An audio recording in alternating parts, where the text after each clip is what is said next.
माननीय सभापति महोदय, मैं आपका धन्यवाद देना चाहूंगा कि आपने इस राज्यपाल के अभिभाषण पर मुझे बोलने का मौका दिया। और मेरे जो सामने सदस्य बैठे हैं सत्ता पक्ष के लोग, वो इस बात पे खुश है कि 6 महीने का सस्पेंशन हुआ और वापस तो 6 महीने होने के बाद ही आया हूं मैं सदन में, उसमें कोई आपकी कोई बहादुरी नहीं है। तो सभापति महोदय कि हम वो लोग हैं जो संविधान का और इस चेयर का हमेशा जिन्होंने सम्मान किया है। हम लोग बाबा साहब अंबेडकर के उस संविधान को मानते हैं जिसमें ये चेयर इस सदन नहीं पूरे राजस्थान के लोगों की उम्मीदों की आकांक्षा है।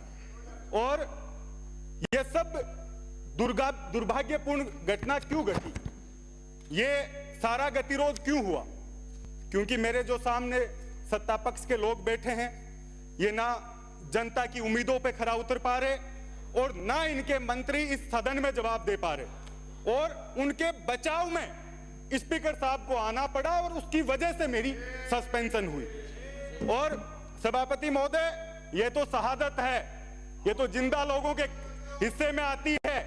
तो ऐसा सस्पेंशन अगर जनता की आवाज उठाने के लिए मेरा बार बार हुआ तो भी मैं उस आवाज को उठाता रहूंगा। इस बात को इस सदन में रखना चाहता हूं। और आज इस राज्यपाल के अभिभाषण पर बोलने का मौका दिया, ये किताब मेरे हाथ में है और मुझे अफसोस है कि जो भारतीय जनता पार्टी के लोग, जिनकी छवि ये बनी हुई है कि झूठे भाषण दो, झूठे वादे करो, बार बार करो ताकि जनता उनके बहकावे में आ सके।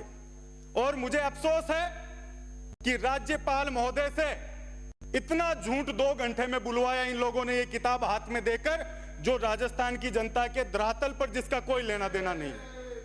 पहला बजट इससे पहले आया, वो अभी तक जमीन पर एक भी क्रियान्वयन उस बजट का नहीं हुआ।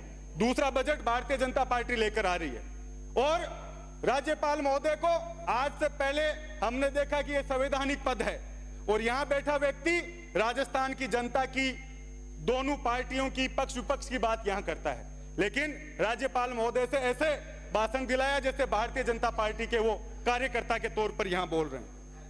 आदरणीय सभापति महोदय, केंद्र का दूसरा बजट अभी थोड़े दिन पहले आया और हमने देखा कि फिर राजस्थान का नाम उस बजट में कहीं भी नहीं था और कहीं भी कोई घोषणा उस बजट में केंद्र के में राजस्थान के लोगों के लिए नहीं हुई। और मैंने एक अखबार में पढ़ा कि जो वित्त मंत्री निर्मला सीतारमण जी हैं, वो जिस स्टेट की, जिस राज्य की साड़ी पहनकर बजट पढ़ती है, उस राज्य को सबसे ज्यादा ये घोषणाएं होती है। पहले उन्हें आंध्रा की पहनी, कभी बिहार की पहनी और इस तरीके से बंगाल की साड़ी पहनी और उसी राज्य को वो बजट दे दिया गया। तो मैं, हमारी वित्त मंत्री सम्मानीय दिया कुमारी जी, वो भी महिला है, मैं उनसे निवेदन करता हूं कि 1-2 साड़ी आप उनको देकर आए ताकि राजस्थान का याद उनको रहे जब वो बजट पढ़े, एक आध घोषणा इस राजस्थान की जनता के लिए हो सके। माननीय सभापति महोदय, आज मेरे से पूर्व वक्ता कह रहे थे, भारतीय जनता पार्टी के जो माननीय सदस्य हैं, वो बोले कि आप, हमने काम किया उसकी तो आप प्रशंसा करो। मैं आपके माध्यम से कहना चाहता हूं सभापति महोदय कि जब हम छोटे थे तब से सुनते थे कि इस राजस्थान में भारतीय जनता पार्टी को सींचने वाले लोग किरोड़ी लाल मीणा जी, वसुंधरा राजे जी, देवी सिंह बाठी जी, ये लोग इस भारतीय जनता पार्टी को सींचने वाले लोग हैं। ये हमारे मुंह से प्रशंसा करवाना चाह रहे हैं, लेकिन वो दिग्गज इन लोगों की खिलाफत कर रहे हैं, सड़क पर उतरे हुए हैं, उसका जवाब इनको देना चाहिए। वो लोग अपनी बात रखो, समय जा रहा है। समय की बात कर रहा हूं, 10 मिनट ही बोलूंगा, बस यही दिक्कत है। हमें इनको प्रोटेक्ट करने के चक्कर में ये सब गतिरोध बढ़ रहा है। तो ये सारे लोग आप लोगों की बुराई कर रहे हैं, हमारे मुंह से आप लोग क्यों बढ़ाई करवाना चाह रहे हैं और क्यों हम करेंगे? राजस्थान की जनता देख रही है। आज सभापति महोदय, किसी भी राज्य सरकार या पुराने टाइम शासक होते थे या केंद्र की सरकार है, वो अपने लोगों को ग्राउंड पर भेजती है कि आप जाकर देखो कि हमारे प्रति लोगों की क्या राय है, क्या परसेप्शन बन रहा है। यहां कुछ मंत्री बैठे हैं मुख्यमंत्री जी के प्रति जिनका विशेष लगाव है, उनसे मैं उनको कहना चाहूंगा कि आप जाकर ग्राउंड पर देखो। लोगों ने बहुत उम्मीद की थी कि जब सरकार बनी तो पूरे राजस्थान में paper leak, ERCP, SOG, anti gangster task, इस तरीके के वादे भारतीय जनता पार्टी के लोगों द्वारा किए गए। और आज जब इन्होंने कहा हम मगरमच्छ पकड़ेंगे, पेपर लीक हो गया, हम राजस्थान के युवाओं को उसका न्याय देंगे, और अभी भाषण में लिखा है कि हमने 100 मुकदमे दर्ज किए और 260 लोगों को गिरफ्तार किया है। लेकिन अब तक सभापति महोदय, जो लोग मगरमच्छ पकड़ने की बात कर रहे थे, जो मछलियां पकड़ी वो भी इनकी जाल से बाहर निकल गई। वो सारे जाके सब इंस्पेक्टरों की सबकी उनकी जमानत हो गई।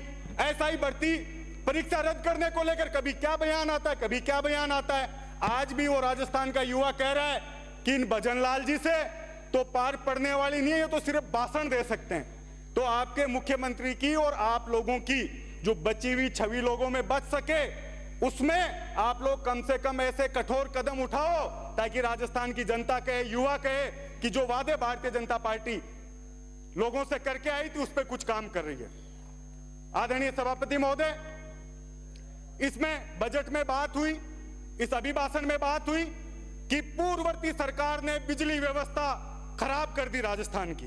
अब आप लोगों की सरकार है, छत्तीसगढ़ में आप लोगों की सरकार है, केंद्र में आप लोगों की सरकार है, कोयला आप कहीं से भी ला सकते हैं, और सोलर, जो सौर ऊर्जा की बार बार आप बात कर रहे हैं। सभापति महोदय, जाके धरातल पर देखो, यह स्थिति है सर्दी के समय भी किसानों को गांवों में, और मुझे लगता है कि आपकी डिक्शनरी में सिर्फ शहर और उद्योग हैं जिनको बिजली दे सकते हो, तो बात अलग है। बाकी गांवों में किसानों की, लोगों की यह स्थिति है, समय पर बिजली आ नहीं रही, वोल्टेज नहीं आ रहे, और बचे हुए में जो कर्मचारी और अधिकारी हैं वो लोग उनकी कटौती करके किसानों को परेशान कर रहे हैं।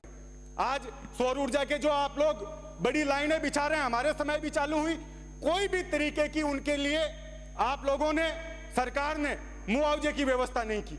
एक किसान है जिसका 1 बीघा का खेत है, 2 बीघा का खेत है, और वहां से लाइन जा रही है, बड़ी लाइन, उनके लिए मुआवजे की व्यवस्था आप लोग प्रॉपर इस सदन से करवाएं, ये मांग आप लोगों से मैं करना चाहता हूं। माननीय सभापति महोदय,